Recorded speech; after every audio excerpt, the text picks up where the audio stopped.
Bonjour les amis, c'est Cyril de Lille. Israël est-il le peuple élu? Et pourquoi est-ce que l'on dit cela? Est-ce que dire que Israël est le peuple élu, c'est d'extrême droite? C'est raciste? C'est ce que j'entends aujourd'hui. Alors d'abord, Israël est-il le peuple élu? Oui, c'est une vérité de foi inscrite dans la Bible. Donc pour celui qui met sa foi dans la Bible, dans Dieu avant tout, mais aussi donc dans la Bible, incidemment, et donc dans l'Ancien Testament, puisque c'est dans l'Ancien Testament que cette vérité est avant tout énoncée et même démontrée tout au long de l'histoire du peuple juif, oui, Israël est le peuple élu, le peuple juif est le peuple élu de Dieu.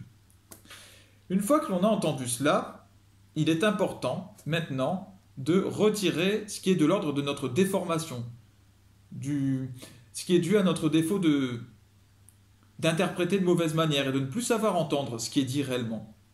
Élection ne veut pas dire perfection. Et ne veut pas dire supériorité. Encore plus intéressant.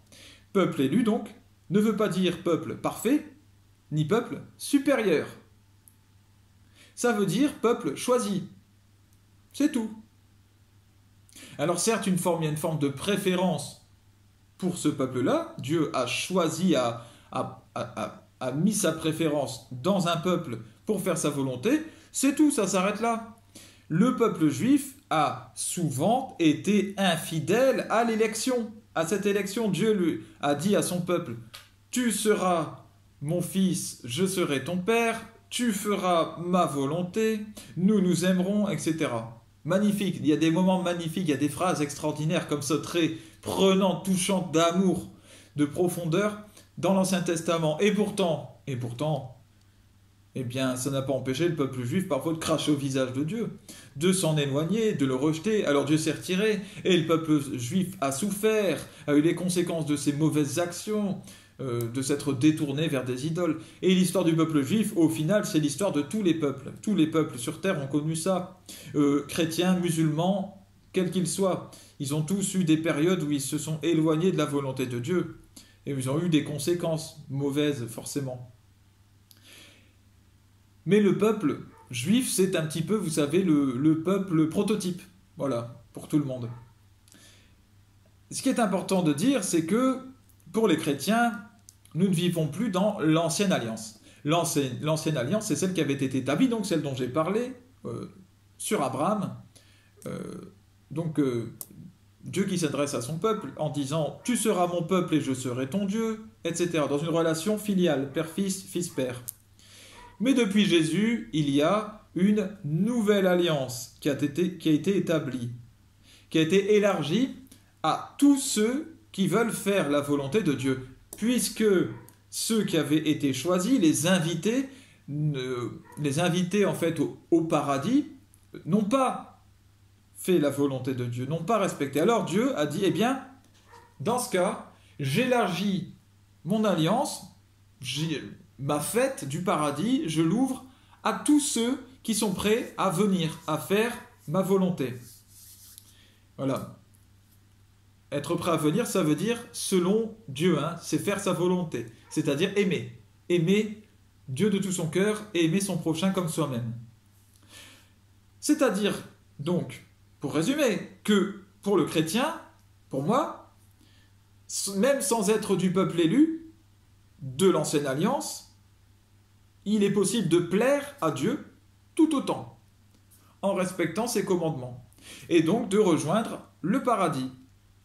Voilà. Et non pas de moindre façon, non pas un petit paradis, un autre paradis, non, le même et de la même façon que le peuple élu.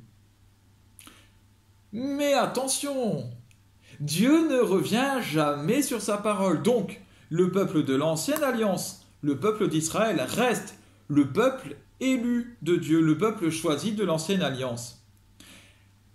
Aujourd'hui, au regard de ce qui se passe, du comportement du peuple d'Israël, bien il convient de se dire, mais est-ce que cette élection est toujours valable, est toujours juste? Est-ce que l'on peut dire que ces gens agissent en tant que peuple élu de Dieu? Eh bien, en fait, cette élection du peuple juif aujourd'hui, c'est à la fois sa grandeur et son drame.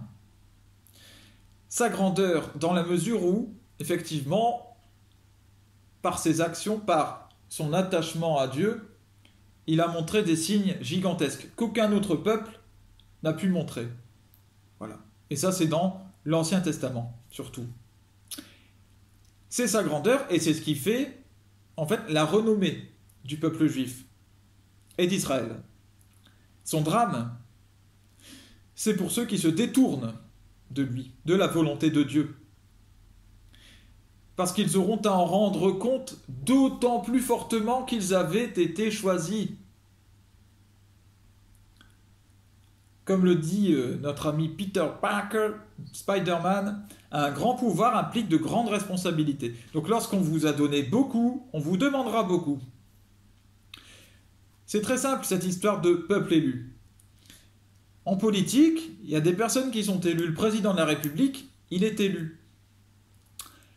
Eh bien, comme en politique, certains élus ne servent pas celui ou ceux qui les ont élus, c'est-à-dire le peuple, parfois ils sont prêts à aller contre le peuple, voilà, suivez mon regard, réforme des retraites, eh bien,